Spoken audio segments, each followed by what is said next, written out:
ভাঙা স্মৃতির ছায় আজও জীবন্ত। মানুষ থাকে না, কিন্তু তার স্মৃতি আমাদের সাথে রয়েই যায়, আর সেই স্মৃতির হাওয়ায় ভেসে বেড়ায়। এরকমই একটা গল্প নিয়ে হাজির হয়েছে বাৎসরিক মুভি, যার টিজার আজই ড্রপ করেছে। ডিরেক্টর হলেন মৈনাক ভৌমিক, আর এখানে লিড রোলে আমরা দেখতে পাচ্ছি রীতাভরী চক্রবর্তীকে। আরেকজনকে লিডই বলা যায় শতাব্দী রায়।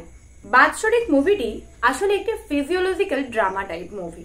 এর মধ্যে ভৌতিক ব্যাপার রয়েছে, রহস্য কিছু ব্যাপার রয়েছে, আবার অলৌকিক কিছু কার্যকলাপ রয়েছে। সবসময় আমরা জানি যে একটা মুভির টাইটেলই মুভিটার টপিক কি হতে চলেছে সেই সমস্ত বিষয়টাকে আমাদের সামনে বুঝিয়ে দেয় মাত্র একটা ওয়ার্ড, একটা টাইটেলের মাধ্যমে।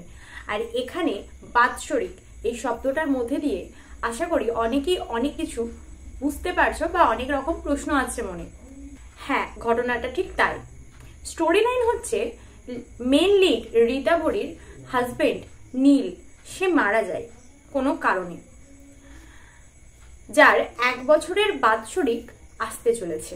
নীলের স্ত্রী এবং তার ননদ একসাথে থাকছে তার হাজবেন্ড মারা যাওয়ার পরে, এবং দুজনে একসঙ্গে থাকাকালীন তারা বিভিন্ন রকমের অদ্ভুত ঘটনার সম্মুখীন হয়। রীতাভরীর একটা ডায়লগে শোনা যায় যে নীলকে আমি ফুলমালা দিয়ে মনে রাখতে চাই না। আর এই ডায়লগটার মধ্যে নীলের প্রতি রীতাভরী মানে নীলের স্ত্রীর ক্যারেক্টারটার কতটা ভালোবাসা সেটা প্রকাশ পেয়েছে।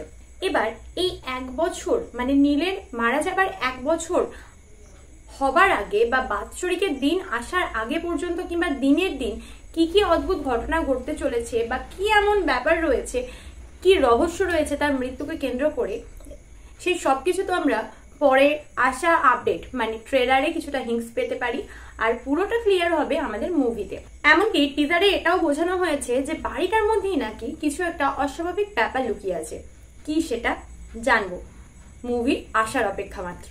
এই ব্যাপারগুলোকে কেন্দ্র করেই কিন্তু গোটা স্টোরিটা ঘুরবে। রীতাভরী এবং শতাব্দী রায় মানে নীলের স্ত্রী এবং স্ত্রীর ননদ দুজনের মধ্যে সাধারণত ভালোবাসা বা কেমিস্ট্রির ব্যাপার খুব কম দেখা যায় বাস্তবে, কিন্তু এখানে দুজনের মধ্যে অদ্ভুত একটা টান, অদ্ভুত একটা কেমিস্ট্রি দেখানো হয়েছে। এমনকি টিজারে আমরা এটাও শুনতে পাই শেষের দিকে যে বাৎসরিক অবধি আমাকে এখানে থাকতেই হবে। তার মানে কি বাৎসরিকের আগে পর্যন্ত কিছু ঘটবে, নাকি বাৎসরিকের দিনই এমন কিছু ঘটবে, যেটাই হবে আমাদের সামনে আসা টুইস্ট এবং টার্ন। এরকম অনেক প্রশ্নই উঠে আসছে, কারণ টিজারে সেভাবে কোনো হিন্টস দেওয়া হয়নি, ছোট ছোট কিছু হিন্টস দেওয়া হয়েছে। তোমরা টিজারের যে পোস্টারটা রয়েছে সেটাকে যদি ভালো করে লক্ষ্য করো তাহলে দেখতে পাবে যে একটা ফ্রেম রয়েছে যেটা একটু ফাটা টাইপের, সামনে মালা, ফুল, ধূপ সবকিছুই রয়েছে, কিন্তু ক্যারেক্টারটা নেই, মানে সেই ব্যক্তিটা নেই। তাহলে কি সেই ব্যক্তিটাকে কেন্দ্র করে টোটাল রহস্য, টোটাল স্টোরিটা ঘুরবে আমাদের সামনে? চলো আজকে আর কিছু ভাঙবো না বা আর কিছু প্রশ্ন খোঁজার চেষ্টা করব না, বাকিটা নেক্সট আপডেটে জানবো আমরা। তোমরাও যদি এরকম রহস্যে ভরা ভৌতিক একটু স্টোরি দেখতে ভালোবাসো তাহলে বলবো আপকামিং এই বাৎসরিক মুভিটা তোমাদের জন্য।